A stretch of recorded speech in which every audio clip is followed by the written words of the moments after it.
What's up, guys? This is Crypto with James talking to you today about Chromia. Chromia is a layering solution for Ethereum. It's something that is beginning to grow. You cannot overlook layering solutions for Ethereum. This has got potential to do some damage in this next bull cycle, and I might be being way more conservative than I should be for Chromia. I also want to talk about Tim Draper, the billionaire who is predicting Bitcoin hits $250,000 next year. In this video, I'm going to explain why he's wrong, because it's not. Before I get into that, though, I update the spreadsheet. Now, if you're new to the channel, these are the first 26 coins I spoke about on the channel. First 26 coins I held when I made the channel, and had you put in $100 into each of these coins when I release videos about them, and you didn't, and you'd ignored them, you were still holding those cryptos. You never sold them, just ignored them and rode them down into a recession. You would still be in profit for 8.8K, doing everything wrong. But if you'd sold these last year when the markets were flying, you could have made 123K.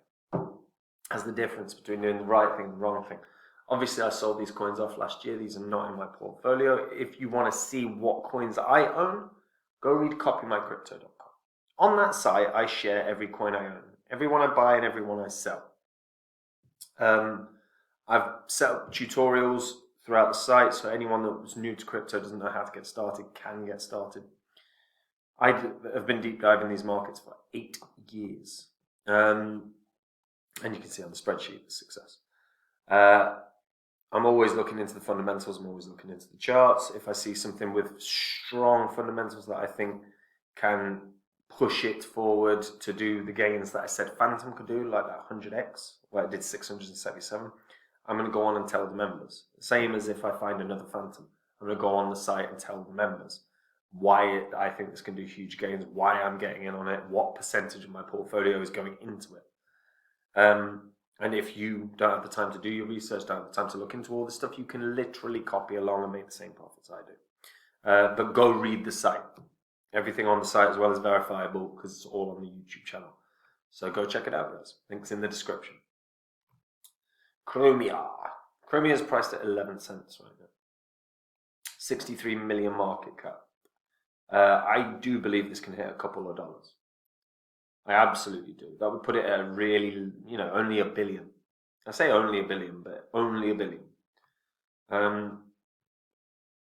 So Chromia is a standalone layer 1 blockchain and Ethereum virtual machine compatible layer 2 enhancement for Binance Smart Chain and Ethereum.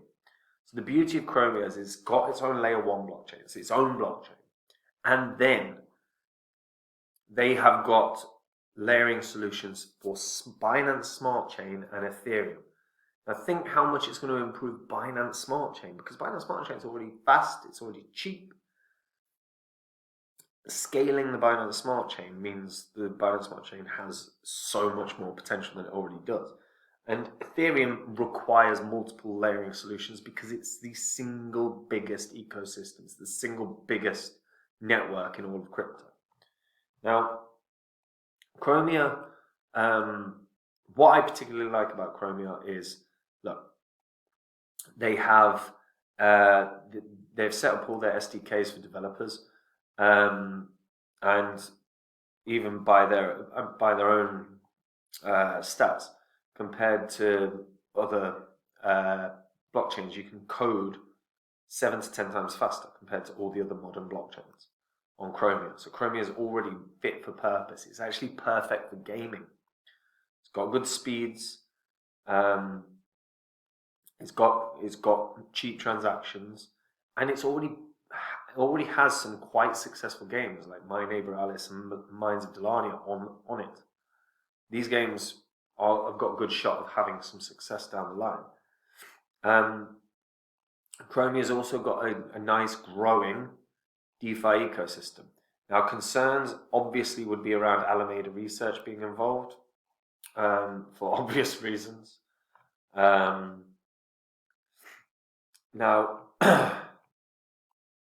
in spite of Alameda Research being involved, and potentially they are going to have, a sell-off, a fairly deep sell-off as a result of the sort of the breakdown in what's been happening. And to be fair, they did have they've had a sort of 40% drop or so already. Probably can be more downturn because of Alameda. That's no bad thing. That just means good entry points for a very good project. They've also been well prepared for to be a green with green asset wallet. So this was the first enterprise decentralized app on Chromia, and it's designed for green bond validation and impact reporting. The idea behind this is that it allows green technology innovators to track all the relevant data to see how the impact on the tech is working. This is excuse me. This is a strong platform. Now you can stake it. You can stake the token itself, and earn some reasonable yield. I'll show you that in a sec. They also have metaverse grants in place, which is going to be launching soon. The idea behind this is obviously to incentivize more projects that want to grow, that want to build metaverse and gaming-based projects. There's going to be $18 million available to developers that want to create add-ons, utilities, and standalone games. I always want to see this. I cannot overstate how important it is that these either blockchains themselves or layering solutions have incentivization programs to get developers to come. If people aren't building on it, it isn't going to grow. It's like for the American audience, it's like is it Theatre of Dreams, whatever? The baseball movie with Kevin Costner. If you build it, they will come. It's the same principle. You've got to get people to get onto this. You've got to get people to come use your blockchain. You've got to get people to come use your layering solution. If they do, your entire ecosystem grows. There's also a better use case for your token because it's being used by multiple different dApps. It's being used by multiple different dApps, multiple different developers. It's got a greater use case. It means it's trading more. It means it's being spent more. It means it's being used more. It means it's got a greater chance of growth in terms of actual price. Chromia is well positioned, but the gaming sector has to grow. They've got some legitimately played games, but there's not many. There needs to be more. You can also stake Chromia. When tokens are staked, they cannot be withdrawn immediately. A request has to be sent at least 2 weeks before withdrawal can be made. But staked tokens currently receive governance reward of 25%. That is pretty damn good. And that's effectively for securing the Chromia network. And the nice thing here, it's decentralized. The nice thing here, it's not on a bloody exchange. It's not on it's not in some high interest account. It's via Chromia. That bodes well. It means it's more likely to be far more secure.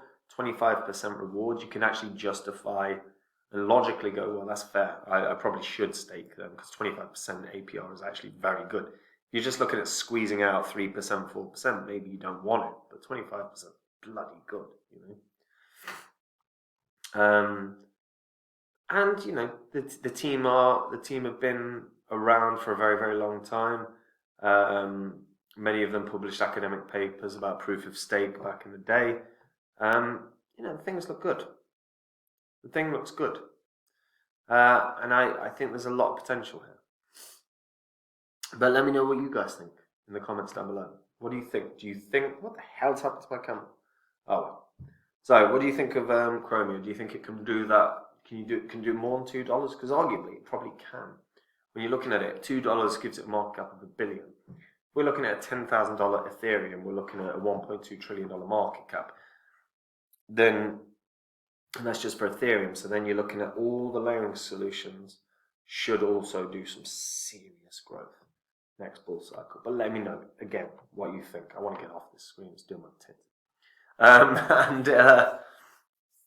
Yeah, if you want to see the coins I own, go read copy my camera's away. Go read copymycrypto.com. On the site, I share everything I own, share every coin I buy, and I share every coin I sell. I am always in these markets. I'm always reading through fundamentals. I'm always looking at how projects are evolving. Anytime I think a project is set to make the gains I want to make, I will invest, and I will tell all the members that I'm investing. And I'm always looking for the 100x coins like Phantom, that I said, and like Ponyo, to be fair, when Ponyo did it last year. And when I find them, I let the members know straight away, and they can get in early and make those massive gains. So if you want to see what the next big coins are going to be, then you're going to want to go get on that site. And the link's in the description. And guys, Tim Draper. Tim Draper is still positive on a quarter of $250,000 Bitcoin in 2023. He is wrong. I don't care that he's a billionaire venture capitalist. I don't care that he's a serial blockchain investor. I am a serial blockchain investor. I'm not quite a billionaire, sadly, but he's wrong. He's absolutely wrong. He is suggesting that no change in the price prediction, still 250,000 by early next year. He's wrong. Bitcoin halving isn't going to be till April of 2024, at earliest, probably. I agree, long term, Bitcoin probably will hit $250,000. I really do. But not next year. I don't even think in the next bull cycle. I don't think there's a chance in hell that we're going to see. I really don't think we're going to see $250,000 Bitcoin in the next bull cycle. I think we're probably 2 bull cycles away from that kind of price point. I think the next bull cycle we're probably looking at 100 grand to sort of 140. I don't think we're looking at that much more than, maybe double what it hit in the most recent one. And his justification is Bitcoin's totally different to FTX. Well, they're 2 separate events, 2 separate things, and they have no relevance to each other. Bitcoin is decentralized. That's true. FTX was centralized. That's true. But just because one is centralized, one is decentralized, neither of those 2 things have anything in common at all in terms of potential price movements next year. Nothing. There's no relevance. Like, his statement has no relevance.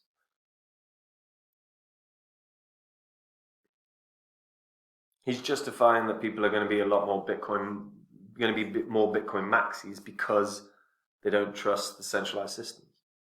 Well, maybe. He might have a valid point there, but how much money has to go into Bitcoin to push it to 250 grand? It can't happen next year. It cannot happen next year. Best case scenario for me, it would be 2025 when we're at the peak of the next bull cycle. And that is still going to be bloody hard to do. These lengthening cycles, which we have been having to some degree, have also come with smaller returns. Bitcoin's growth from bull cycle to bull cycle is reducing. There's a good reason for that. The halving is having less of an impact now. And, when you look at the 2018 cycle where Bitcoin pretty much peaked at 20K, this most recent cycle, Bitcoin peaked at 70K, pretty much. That's a 3.5 times gain. So even best case scenario, 3.5 times gain of 70K puts it at $245,000, which is very close. But we're not going to get a 3.5 times gain on Bitcoin in the next bull cycle from the peak of this previous one. We're just not. We might get double, But look at it, bull cycle to bull cycle to bull cycle. The gains have consistently dropped for Bitcoin because there's more people involved, there's more money involved, there's more the mining difficulty, the fact that the halving is having less of an impact, because of course it's having less of an impact. We're nearly, most of the Bitcoin is now out. The mining, the doubling of the difficulty, the halving, had a really strong impact earlier on when you could produce far more Bitcoin per block. Now, it doesn't have as much of an impact. It still probably is going to be the triggering event for the next bull cycle. But he's crazy if he thinks we're getting to 250 there. We won't get to 250 next year. I don't think we'll get to 250 in 2025. But one day we will. Probably we'll be looking at like 2030. Honestly. Or 2029, something like that. And you do have to bear this in mind. Like, when I'm talking about all the price, like when I'm doing a price prediction, I'm putting that into context of the next bull cycle. And that's all, and it's always dependent on a number of variables, not least of which is Bitcoin hitting 100K, not least of which is Ethereum hitting 10K. Altcoins scale and grow based on the growth of Bitcoin and Ethereum. So if Bitcoin and Ethereum didn't hit new all-time highs in the next bull cycle, the growth of a number of the altcoins would be far, far lower. People always need to bear that in mind. But that's my perspective. Obviously, this man is a billionaire. And maybe he has some different insights into the crypto space than I do. But I don't think so. But let me know in the comments down below what you think as well. Be interested to hear what you think. Anyway, that's it, guys. Take it easy. Bye-bye.